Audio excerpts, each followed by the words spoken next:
시간 우리 함께 통독하실 하나님의 말씀은 여호수아 13장부터 16장까지 말씀입니다. 그중 이 시간 우리 함께 살펴볼 하나님의 말씀은 여호수아 13장 1절로 7절까지 말씀입니다. 여호수아 13장 1절로 7절까지 말씀, 제가 가진 성경 구약 성경 339페이지입니다.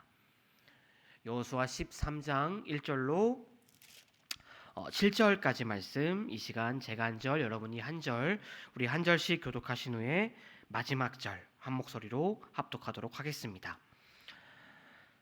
여호수아가 나이가 많아 늙음에 여호와께서 그에게 이르시되 너는 나이가 많아 늙었고 얻을 땅이 매우 많이 남았도다.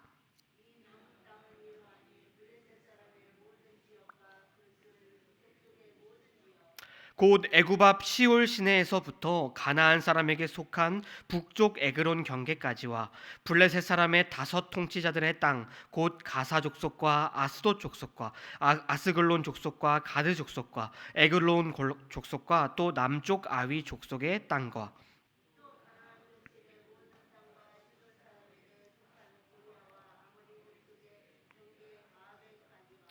또 그발 족속의 땅과 해 뜨는 곳에 온 레바논 곧 헤르몬 산 아래 바알갓에서부터 하맛에 들어가는 곳까지와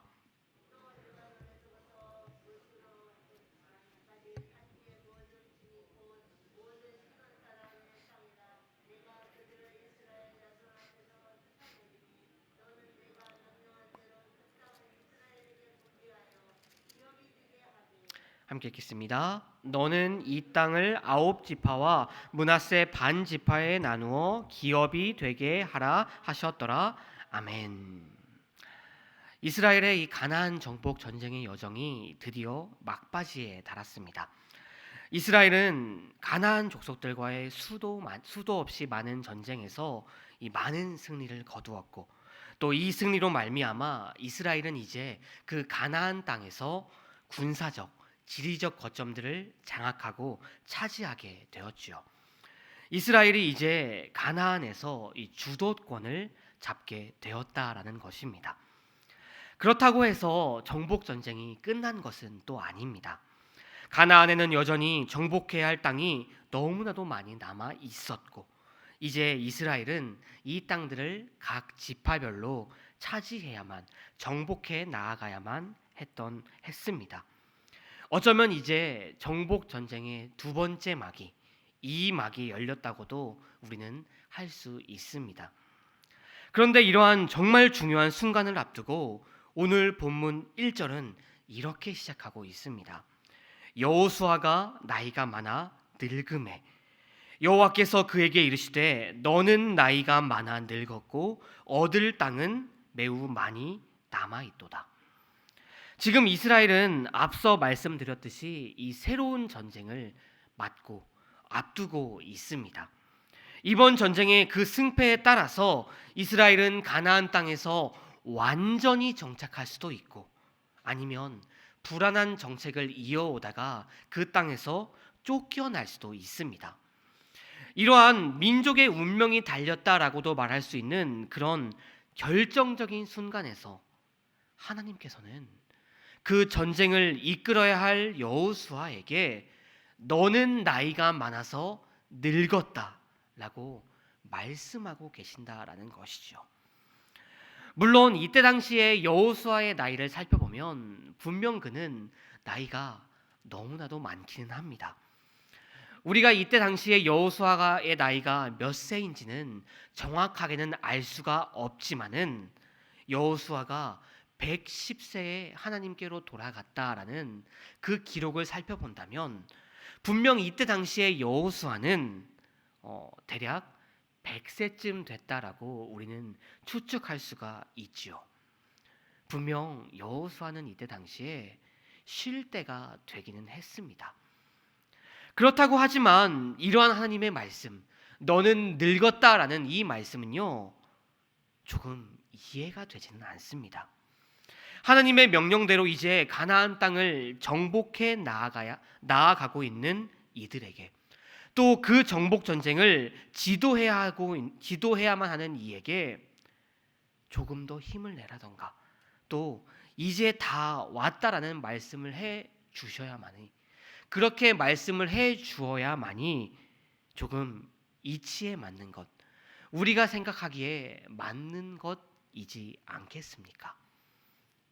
그런데 성도 여러분, 하나님께서는 그런 말씀을 그들에게 하고 계시지 않다라는 것이죠. 너는 너무 늙었어. 너는 이제 좀 힘들지 않을까라는 그런 의미가 담겨 있는 그런 말씀을 여호수아에게 하고 계신다라는 것입니다. 그렇다면 성도 여러분, 왜 하나님께서는 그런 결정적인 순간에서 어쩌면 모두의 사기를 떨어뜨릴 수도 있는, 결정적으로 떨어뜨릴 수도 있는 그런 말씀을 그들에게 하고 계신 것일까요? 그것은요, 이스라엘 백성들에게 예레미야 32장 2절의 말씀처럼 하나님께서 모든 일을 계획하시고 그 일을 행하시며 그 모든 것들을 만들어 성취하신 분이심을, 역사의 주관자이심을 이스라엘 백성들이 다시금 기억할 수 있도록 하시기 위함이었습니다. 지금 이스라엘에 맞이한 그 상황을 보게 되면요, 그들은 가나안 땅에서 여러 번 영웅적인 승리를 거두었습니다. 수적 열쇠와 무기의 열쇠에도 불구하고 이스라엘은 적들을 맞이하여서 그들을 깨부수고 그들의 땅을 모두 차지한 상황이죠. 모두가 그들을 두려워하고 있습니다. 이스라엘의 이름만 들어도 그들의 적들이 두려워 떨고 있는 그런 상황입니다. 이러한 상황은 전쟁을 앞둔 상황에서 그 어떤 상황보다 좋을 수가 없는 그런 상황이라고 우리는 말할 수가 있겠죠. 그러나 그런 상황은요, 동시에 가장 위험한 상황이기도 합니다. 왜냐하면 자칫 이스라엘이 그런 영웅적인 승리를 너무나도 많이 거두었기 때문에 또 다른 전쟁을 준비하면서 그들의 힘을 취해서 흥분에 빠져서 잘못된 선택을 하기에 가장 좋은 상황이기도 하기 때문입니다. 성도 여러분, 실제로요, 아이성 전투를 앞두고 이스라엘 백성들은 그들의 힘을 취해서 그들 마음대로 행동하다가 그곳에서 끔찍한 패배를 겪지 않았습니까? 하나님께서는요, 정복전쟁의 여정 막바지이자 정복전쟁의 새로운 시작을 앞둔 이스라엘 백성들에게 지금 흥분을 가라앉히고 반복된 실수를 하지 않기를 바라셨던 것입니다.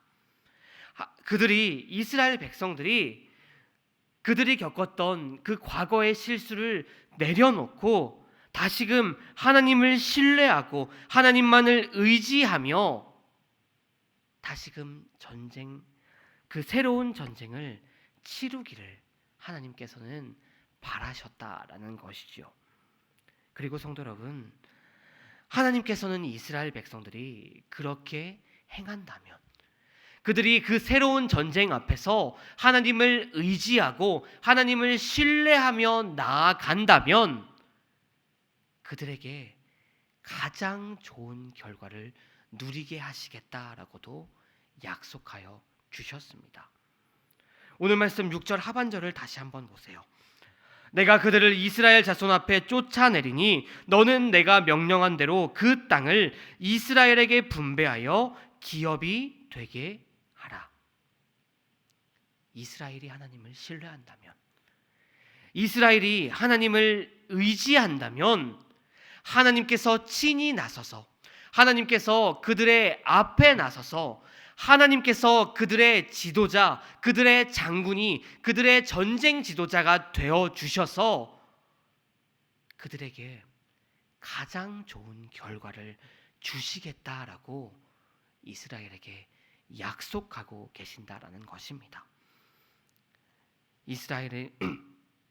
그들이 하나님을 의지한다면 이스라엘은 그 가나안 땅은 이스라엘이 자손 대대로 물려주고 영원히 거주하게 될 이스라엘의 소유로 남게 하시겠다라는 하나님의 약속인 것이죠.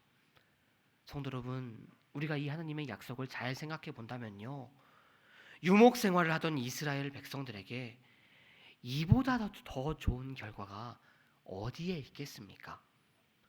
이처럼 하나님께서는 하나님을 신뢰하고 하나님을 의지하는 하나님의 백성들에게 그들이 상상도 하지 못할 가장 좋은 것을 주시는 하나님이시라는 것입니다. 사랑하는 성도 여러분, 우리는 지금 이 세상이라는 전쟁터를 앞두고 매일매일 전쟁을 준비하고 있는 하나님의 백성들입니다. 그렇다면 성도 여러분, 우리가 이 험하고 이 힘든 전쟁을 앞두고 우리는 어떻게 해야 가장 좋은 결과를 얻어낼 수가 있겠습니까? 세상 사람들이 말하는 것처럼 자신을 신뢰하고 자신을 의지하며 또 그 세상의 지혜를 우리의 마음속 깊숙이 새기고 나아갈 때야 우리가 가장 좋은 결과를 맞이할 수 있는 것입니까? 성도 여러분, 오늘 본문은, 오늘 말씀은 우리에게 그 답을 분명히 보여주고 계십니다. 하나님을, 우리의 대장 되신 예수님을 믿고 의지하며 나아갈 때 주님께서는 우리에게 가장 좋은 결과를 누리게 하실 줄로 믿습니다. 오늘 하루, 오늘 우리에게 주신 이 말씀을 기억하고 우리에게 가장 좋은 것을 주시고자 계획하고 행하시고 성취하시는 하나님을 믿고 감사하며 살아감으로 오늘 하루도 승리하시는 저와 여러분들이 되시기를 주님의 이름으로 축원드립니다. 오늘 우리가 함께 불렀던 찬송가의 가사처럼 주님만 의지하고 주님을 신뢰함으로 승리의 계가를 힘차게 부르며 나아가는 저와 여러분들이 되시기를 다시 한번 주님의 이름으로 축원드립니다. 아멘. 기도하시겠습니다.